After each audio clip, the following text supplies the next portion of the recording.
अंजलि, उठ जा, अब सुबह के 8 बज गए। ले कॉफी पी ले। ओफो माँ, क्यों परेशान कर रही हो सुबह सुबह? इतनी ठंड में भी भला कोई इतनी जल्दी उठता है क्या? हे राम, क्या होगा इस लड़की का? इतनी बड़ी ऊँटनी हो गई है, फिर भी हर रोज मुझे ही इसे उठाना पड़ता है। अभी तो तू मायके में है, लेकिन जब ससुराल जाएगी तब तेरी सास तुझे सुबह सुबह ही उठा देगी। मायके में तो तेरे हर काम के लिए तेरी माँ बैठी है, लेकिन ससुराल जाकर तो तुझे ही सब काम करना होगा। माँ, मैं वहां भी ऐसे ही बिस्तर पर पड़ी रहूंगी। घर का काम मेरी सास खुद ही कर लेगी। मैं तो भगवान से प्रार्थना करती हूँ कि मुझे सास भी आपकी तरह ही मिले, जो सारा काम खुद ही कर ले। हाँ हाँ, जब ससुराल जाएगी ना तब पता चलेगा तुझे। अंजलि गहरी नींद में सोकर इन सब सपनों में खोई हुई होती है कि तभी उसका पति अनुज उसे आवाज देते हुए कहता है, अंजलि, अंजलि उठो। और कितनी देर से होगी? जानती हो ना, माँ को चाय नाश्ता सब समय पर चाहिए होता है। अनुज, सोने दो ना मुझे, और ठंड कितनी है, मुझे एक रजाई और ओढ़ा दो। अंजलि, ठंड तो 4-5 महीने तक ऐसे ही रहेगी। इसका मतलब ये नहीं है कि तुम आलस में पड़ी रहो। माँ मंदिर से आती होगी, चलो उठ जाओ।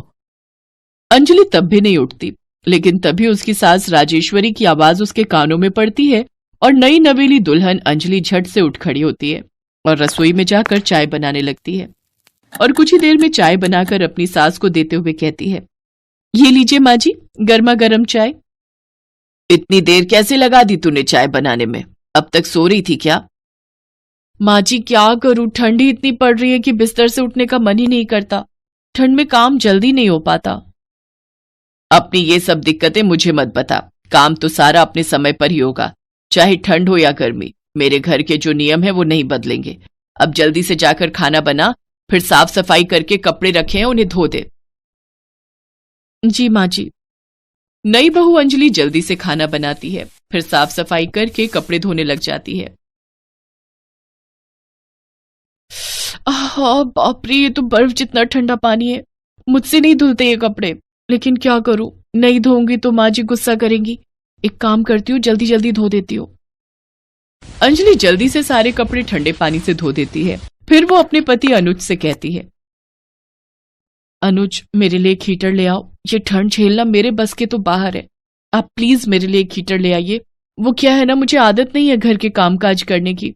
मायके में तो सब काम मेरी माँ ही करती थी।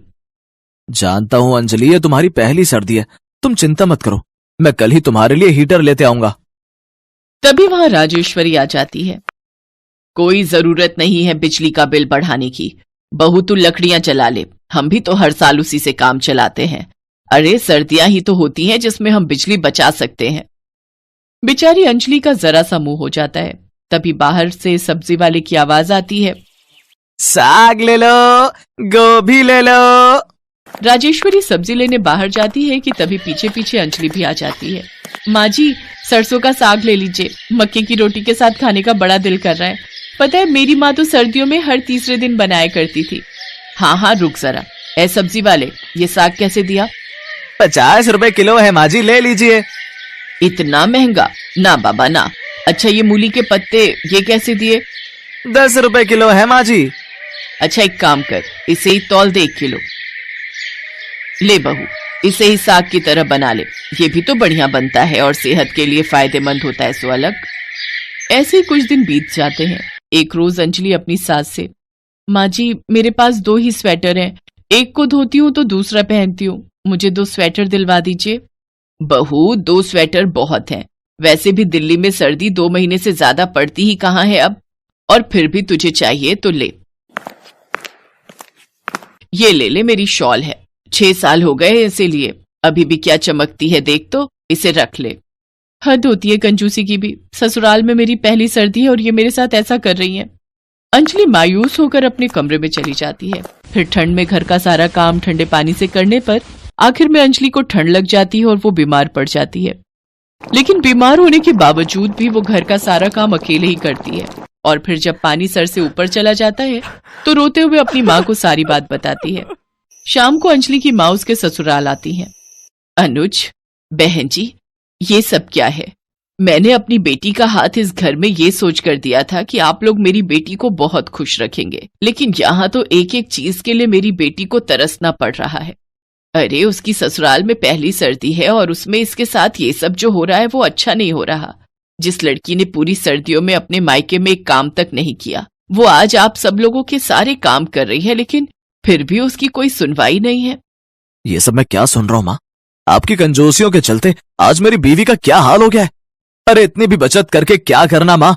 माँ, जब मेरी बीवी की पहली सर्दी में ही उसके ससुराल में ये हाल है तो आने वाली सर्दियों में उसका क्या हाल होगा? उन सब की बातें सुनकर राजेश्वरी को अपनी गलती का एहसास हो जाता है और वो अपनी बहू से माफी मांगते हुए कहती है, मुझे माफ कर दे बहू, मैं तो बस थोड़ी बचत करके तुम्हारे भविष्य के बारे में सोच रही थी, लेकिन मुझे अब अपनी गलती का एहसास हो चुका है। मैं अब अपनी बहू को किसी चीज की कमी नहीं होने दूंगी। इसके बाद राजेश्वरी घर में गीजर, हीटर का इस्तेमाल अपनी बहू को करने देती है। साथ ही उसे सरसों का साग और मक्के की रोटी अपने हाथों से बनाकर खिलाती है और उसे 2-2 नए स्वेटर भी दिलाती है। साथ ही अब राजेश्वरी सर्दियों में घर के काम के लिए एक काम वाली बाई भी रख लेती है और खाना बनाने में अंजलि की मदद भी करती है।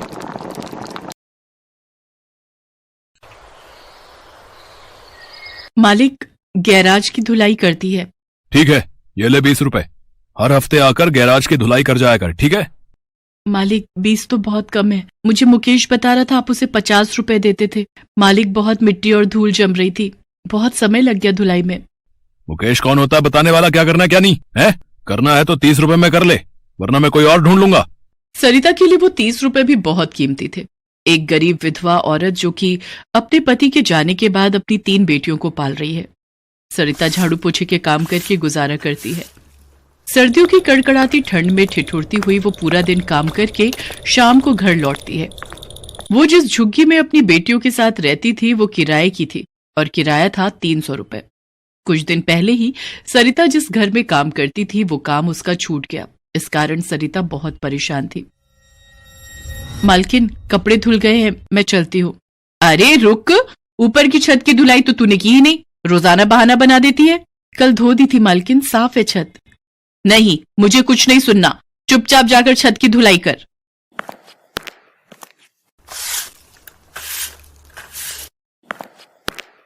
मालकिन, छत की सफाई हो गई है, अब जाऊं? रात होने वाली है, बच्चे घर पर अकेले हैं।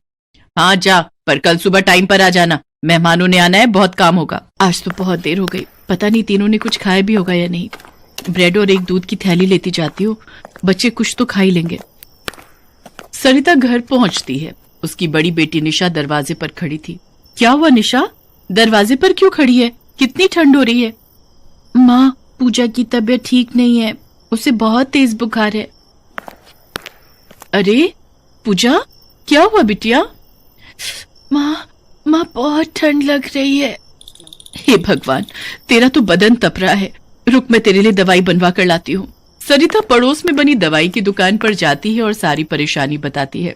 दुकानदार सरिता को दवाई की खुराक बनाकर दे देता है। ये ले पूजा, एक ब्रेड का पीस खाकर दवाई ले ले, तेरे को अभी आराम आ जाएगा। मालकिन, मेरी बेटी की तबीयत बहुत खराब थी, मैं इसीलिए नहीं आ पाई। मैं तो कभी भी छुट्टी नहीं करती, ऐसे काम से मत निकालो। मुझे कुछ नहीं पता, मैंने दूसरी काम वाली रख ली है। अभी मेरा दिमाग खराब मत कर, जा यहां से। सरिता को पड़ोस में रहने वाले मुकेश ने गैराज में धुलाई का काम दिलवाया। उसके मालिक ने भी उसे 30 रुपए पकड़ा दिए, जिससे गुजारा करना बहुत मुश्किल हो रहा था। भारी ठंड में सरिता सड़कों पर काम ढूंढने के लिए निकलती। पीछे से उसकी बेटियां भी अकेली भूखी प्यासी उसका इंतजार करती थी। ऐसे ही एक दिन सरिता गैराज का काम करके घर लौट रही थी। रास्ते में सरिता को चक्कर आने लगे और सामने से आती हुई एक गाड़ी का एक्सीडेंट हो गया। लोगों की भीड़ लग गई। अरे भैया, गाड़ी वाला मार गया, इसकी तो सांसें ही नहीं चल रही है भैया। हे राम, ये तो सरिता है, मेरे पड़ोस में झुग्गी में रहती है। राम राम राम, ये तो इस दुनिया को छोड़कर चली गई। अब इसकी बेटियां तो अनाथ हो गई। बिन माँ बाप की बच्चियां कैसे गुजारा करेंगी? कुछ लोग मिलकर सरिता का अंतिम संस्कार कर देते हैं। सरिता की तीनों बेटियां अब इस दुनिया में अनाथ हो गई थी। झुग्गी का किराया कौन देता, इसलिए झुग्गी के मालिक ने उन तीनों बच्चियों को झुग्गी से निकाल दिया। माँ, तुम हमें छोड़कर क्यों चली गई? माँ, चुप हो जा मीरा, रो मत। दीदी, बहुत ठंड लग रही है। चलो सामने पेड़ के नीचे बैठते हैं, वहां थोड़ी कम हवा लगेगी। पूजा, तू मेरा स्वेटर भी पहन ले, इससे तुझे कम ठंड लगेगी। पर दीदी आप क्या पहनोगी, आपको भी तो ठंड लगेगी। नहीं पूजा, मुझे ठंड नहीं लग रही, तुम दोनों यहीं पेड़ के नीचे सो जाओ, मैं तुम्हारे पास ही बैठी हूँ। पूरी रात तीनों बहनें 31 दिसंबर की रात ठंड में ठिठुर रही थी। आसपास नए साल की धूम का बहुत शोर था। निशा दीदी, ये पटाखों की आवाज कैसी आ रही है? आज तो दिवाली भी नहीं है। अरे नया साल है कल, इसीलिए लोग नए साल की खुशी में पटाखे छोड़ रहे हैं। लेकिन दीदी बाहर तो बहुत ठंड है, इतनी ठंड में लोग नए साल पे पटाखे जला रहे हैं, इन्हें ठंड नहीं लग रही दीदी? नहीं, क्योंकि उन सब ने बहुत गर्म स्वेटर और कोट पहने हैं, इसी कारण उन्हें ठंड नहीं लग रही। निशा दीदी, जैसे मैंने 2 स्वेटर पहने हैं। हाँ मेरी प्यारी बहना, पर दीदी आप तो ठंड से कांप रहे हो। अरे नहीं, मुझे ठंड नहीं लग रही, चलो तुम दोनों सो जाओ, मैं भी सो जाती हूँ। निशा पूरी रात बिना स्वेटर के ठंड में कांपती रहती है। अगली सुबह नए साल का पहला दिन था। लोग आ जा रहे थे। आते जाते लोगों की नजरें उन तीनों बहनों पर पड़ रही थी। निशा दीदी कुछ बोल क्यों नहीं रही है? निशा दीदी, निशा दीदी, दीदी दीदी, पूजा, निशा दीदी तो कुछ बोल भी नहीं रही है। निशा ठंड से बेहोश हो गई थी। पूजा और मीरा बहुत जोर से रोने लगती है। आते जाते कुछ लोग 2 घड़ी उनके पास रुकते, फिर आगे बढ़ जाते। कोई भी उन बच्चों की सहायता के लिए आगे नहीं आया। तभी कुछ कॉलेज के स्टूडेंट्स वहां से गुजर रहे थे। क्या हुआ बेटा, तुम दोनों रो क्यों रही हो? निशा दीदी कुछ नहीं बोल रही है दीदी, पता नहीं हमारी दीदी को क्या हो गया है।